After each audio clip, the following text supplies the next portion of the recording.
이번 가을 여러분이 정원을 위한 몇 킬로그램의 진짜 검은 금을 그냥 버리게 될 수도 있다는 걸 제가 말씀드린다면 어떨까요? 솔깃하지 않나요? 오늘은 퇴비에 대해 이야기해 볼 겁니다. 하지만 지루한 사과 껍질이나 깎은 잔디 같은 것만은 아닙니다. 여러분의 주방과 텃밭에서 나오는 가을 퇴비 더미에 완벽하게 어울리는 가장 예상치 못한 유부까지 재료들을 공개할 예정입니다. 몇몇은 분명 여러분을 놀라게 할 테니 끝까지 함께 해주세요. 먼저 가을 퇴비가 왜 특별한 의미를 가지는지 한번 알아볼까요? 빨리 숙성되는 여름 퇴비와는 달리 가을 퇴비는 여러분의 정원을 위한 일종의 슬로우 쿠커와 같습니다. 겨울 내내 서서히 준비되어 봄이 되면 놀랍도록 영양 많고 비옥한 흙을 얻을 수 있습니다.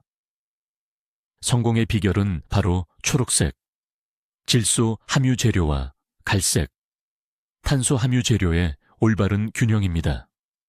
그리고 바로 여기에서 여러분을 놀라게 할 재료들이 공개됩니다. 자, 그럼 이제 우리의 퇴비 마법을 시작할 첫 번째 재료는 바로 여러분의 아침컵 속에 숨어 있습니다. 네, 바로 커피 찌꺼기와 사용한 차시피죠. 매일 아침 수백만 명의 사람들이 잠을 깨기 위해 커피나 차를 마십니다. 이것은 우리에게 익숙한 작은 의식이죠. 그런데 사용하고 남은 찌꺼기들은 어떻게 될까요? 대부분은 아무 생각 없이 곧바로 쓰레기통으로 향할 겁니다. 하지만 이건 엄청난 실수입니다. 이것들을 버리는 것은 여러분의 미래 퇴비가 얻을 수 있는 가장 강력하고 손쉬운 활성제 중 하나를 놓치는 것과 다름없습니다. 커피 찌꺼기는 여러분의 퇴비 더미 속 유익한 미생물들에게 진정한 에너지 드링크와도 같습니다. 질소가 엄청나게 풍부한데 이 질소는 바로 유기물 분해 과정을 시작하고 활성화시키는 초록색 성분입니다. 비옥한 토양을 만드는 작은 공장을 위한 고성능 연료라고 생각하시면 돼요. 게다가 커피 찌꺼기는 퇴비의 구조를 더 통기성 있고 부드럽게 만들어주는 역할도 합니다. 그럼 차 찌꺼기는 어떨까요? 차도 커피와 마찬가지로 거의 비슷하게 간단하지만 많은 분들이 간과하는 중요한 한 가지 점이 있습니다. 바로 여러분의 티백에 플라스틱이나 금속 스테이플이 포함되어 있지 않은지 확인해야 한다는 겁니다. 일부 제조사들은 티백을 봉합하는데 폴리프로필렌을 사용하는데 이것은 분해되지 않습니다. 가장 안전한 방법은 티백 속 차심만 퇴비에 넣고 티백 자체는 버리는 것입니다. 아니면 아예 IP차를 사용하면 이런 걱정은 전혀 할 필요가 없겠죠. 이렇게 향긋한 차 찌꺼기들을 그때그때 퇴비에 넣어주기만 하면 여러분은 정원을 위한 검은 금을 만드는 첫 번째이자 매우 중요한 발걸음을 내딛게 될 것입니다. 자, 이제 정말 예상치 못한 깜짝 놀랄 만한 것을 알려드릴 시간입니다. 우리의 두 번째 비밀 재료는 여러분에게 좀 이상하고 어쩌면 황당하게 들릴 수도 있을 거예요. 하지만 부디 거부감을 내려놓고 과학적인 설명을 믿어보시길 바랍니다. 자, 두 번째 성분은 바로 머리카락입니다. 네, 맞아요. 잘못 들으신 게 아닙니다. 빗질하다 나오는 사람의 머리카락, 그리고 사랑스러운 반려견이나 반려묘를 비껴주면서 나오는 털은 가을 퇴비의 환상적인 재료가 됩니다. 왜냐고요? 그 비밀은 바로 성분에 있습니다. 머리카락과 털은 케라틴 단백질로 이루어져 있는데 이 케라틴 단백질은 질소를 엄청나게 많이 함유하고 있는 놀라운 원천입니다. 하지만 이들이 특히 느린 가을 퇴비와의 이상적인 핵심적인 특징이 하나 있습니다. 바로 분해되는 데 시간이 아주 오래 걸린다는 점입니다. 잘린 잔디처럼 단숨에 분해되는 단거리 선수 같은 존재가 아니라 진정한 마라톤 선수와 같습니다. 이것이 마치 서서히 작용하는 완효성 비료 캡슐이라고 생각해 보세요. 겨우내 그리고 봄까지 이 유기물 덩어리는 아주 천천히 하지만 꾸준히 분해되면서 퇴비의 영양분을 서서히 방출할 겁니다. 이런 식으로 여러분은 단순히 질소만 추가하는 것이 아니라 몇 달이고 여러분의 정원을 위해 꾸준히 작용할 오래가는 비옥함의 저장고를 만드는 셈입니다. 그러니 이 독특한 재료를 주저하지 말고 모아보세요. 내년 봄 여러분의 정원은 이 특별한 재료 덕분에 분명 풍성한 보답을 해줄 겁니다. 우리는 초록색, 질소질 성분들을 살펴봤습니다. 하지만 완벽한 퇴비를 만들려면 균형이 필수적입니다. 퇴비에는 탄소가 꼭 필요합니다. 바로 갈색 재료들이죠. 이 재료들은 퇴비의 구조를 만들어주고 또 다른 종류의 미생물들에게 먹이를 제공합니다. 그리고 여기서 세 번째 놀라운 재료가 등장합니다. 아마도 여러분은 매일 무심코 버리고 있을 가능성이 높은 것이죠. 그것은 바로 골판지입니다. 하지만 아무 골판지나 되는 건 아닙니다. 단순하고 색이 칠해지지 않았으며 광택이 없는 종류를 말합니다. 계란판을 떠올려 보세요. 화장지나 키친타월의 종이심도 여기에 해당됩니다. 색깔 인쇄나 테이프가 없는 일반 골판지 상자도 마찬가지고요. 이런 골판지들이 왜 중요할까요? 첫째, 골판지는 순수한 탄소 덩어리입니다. 질소질 폐기물과 완벽하게 균형을 맞춰주죠. 둘째, 그리고 이것이 아마도 가장 중요할 텐데요. 골판지는 퇴비의 구조를 만들어줍니다. 골판지는 퇴비 더미가 빽빽하고 축축하며 악취 나는 덩어리로 뭉쳐 딱딱하게 굳는 것을 막아줍니다. 작게 찢은 골판지 조각들은 마치 지지대처럼 작용하여 공기주머니를 만듭니다. 이 공기주머니는 퇴비화의 핵심 조력자인 호기성 박테리아가 숨 쉬는데 아주 중요하죠. 골판지를 퇴비에 넣기 전에는 반드시 잘게 찢어주세요. 작으면 작을수록 좋습니다. 이렇게 하면 분해 과정이 훨씬 더 빨라질 거예요. 그러니 다음번에 키친타월 롤이 다 떨어졌을 때 기억하세요.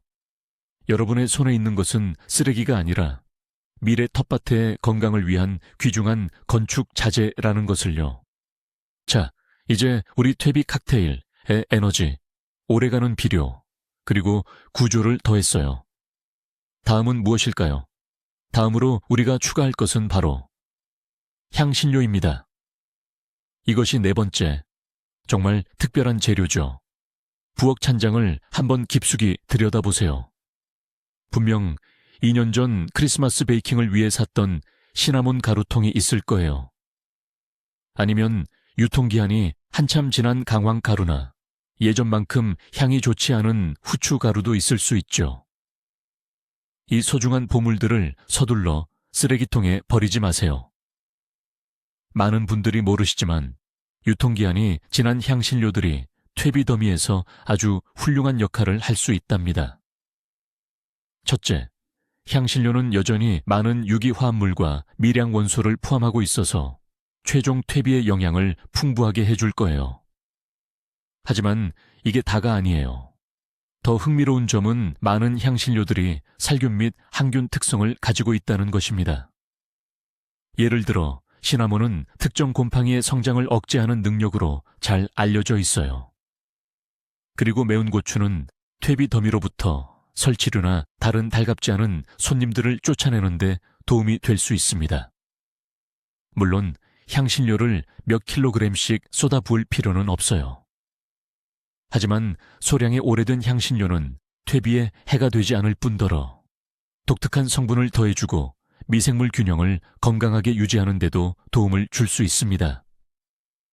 이것이 바로 여러분의 퇴비를 단순히 좋은 것에서 훌륭한 것으로 만들어줄 작은 비법입니다. 목록의 절반을 넘어서면서 열기가 뜨거워지고 있습니다. 아직 주방 찬장이나 쓰레기통을 뒤지고 계신 건 아니겠죠? 왜냐하면 다음 5번째 재료는 와인 캐비닛이나 최소한 식기 서랍을 들여다보게 할 것이기 때문입니다. 바로 천연 와인 코르크 마개입니다. 중요한 점을 미리 말씀드릴게요. 우리가 이야기하는 것은 플라스틱이나 압축 코르크가 아닌 코르크 참나무 껍질로 만든 진짜 코르크 마개입니다. 혹시 확실하지 않다면 마개를 부러뜨려 보세요. 천연 코르크는 부서지는 반면 합성 코르크는 구부러질 겁니다. 이 조밀하고 언뜻 보면 잘 분해되지 않을 것 같은 재료를 왜 퇴비에 넣어야 할까요? 해답은 영양분이 아닌 퇴비화 과정의 물리적 특성에 있습니다. 코르크 마개는 분해되는데 엄청나게 오랜 시간이 걸리고 심지어 몇 년이 걸릴 수도 있습니다. 하지만 바로 여기에 그들의 슈퍼파워가 숨어 있습니다. 퇴비 더미에서 코르크의 주된 임무는 바로 통기입니다. 코르크는 유기물이 뭉쳐 단단해지는 것을 막아주는 견고하고 탄력 있는 스프링 역할을 합니다. 이는 산소가 퇴비 깊숙이 침투할 수 있는 중요한 공기 통로를 만들고 유지하여 유익한 박테리아의 활동을 돕습니다. 코르크 마개는 넣기 전에 칼이나 정원 분쇄기로 잘게 부수어도 좋고 통째로 넣어도 괜찮습니다. 또한 작은 스펀지처럼 과도한 수분을 흡수하고 서서히 다시 배출하면서 퇴비의 구조를 장기간에 걸쳐 개선하는 간단하면서도 우아한 방법이 됩니다. 6번째로 소개할 예상치 못한 퇴비 재료는 바로 여러분의 옷장을 뒤져보게 만들 겁니다. 흥미롭지 않나요? 물론이죠. 오래된 옷과 직물에 대해 이야기할 거예요. 하지만 아주 중요한 주의사항이 있습니다. 100% 천연 소재에만 해당합니다. 짝일은 낡은 면 양말을 생각해 보세요.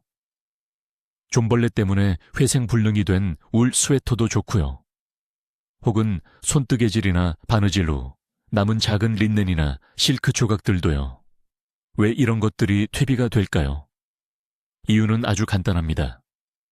면, 린넨, 황마는 식물성 섬유이고 울과 실크는 동물성 섬유입니다. 본질적으로 이것들은 나무잎이나 풀과 같은 유기물이지만 형태만 다를 뿐입니다.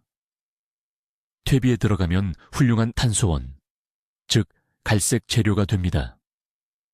질소가 풍부한 음식물 쓰레기와 균형을 맞추고 통기성 좋은 헐거운 구조를 만드는 데 도움을 줍니다. 여기서 가장 중요한 규칙은 바로 합성 섬유는 절대 안 된다는 것입니다. 폴리에스터, 나일론, 아크릴 등 인공직물은 100년이 지나도 퇴비에서 분해되지 않고 미세 플라스틱으로 변해 여러분의 흙을 오염시킬 뿐입니다. 그러니 낡은 티셔츠를 퇴비에 넣기 전에 반드시 라벨을 꼼꼼히 확인하세요. 거기에 면 100% 또는 울 100%라고 적혀 있는지 확인해야 합니다. 그리고 천을 작은 조각이나 스트립으로 잘라내는 것을 잊지 마세요. 그렇게 하면 비옥한 부식토로 변하는 과정이 훨씬 빨라집니다. 자, 이제 드디어 저희 목록의 마지막 순서입니다. 7번째 재료는 바로 가을의 진정한 왕이자 할로윈의 상징, 그리고 수많은 제철 요리의 주인공입니다. 물론 호박 말이죠. 정확히 말하면 할로윈 호박 등을 만들거나 호박 퓨레를 요리한 후 많은 사람들이 무심코 버리는 그 내부를 말씀드리는 겁니다. 그 끈적하고 섬유질 가득한 씨앗 섞인 속살은 단순한 쓰레기가 아니라 여러분의 퇴비 더미에 엄청난 도움이 되는 보물과도 같습니다. 생각해보세요.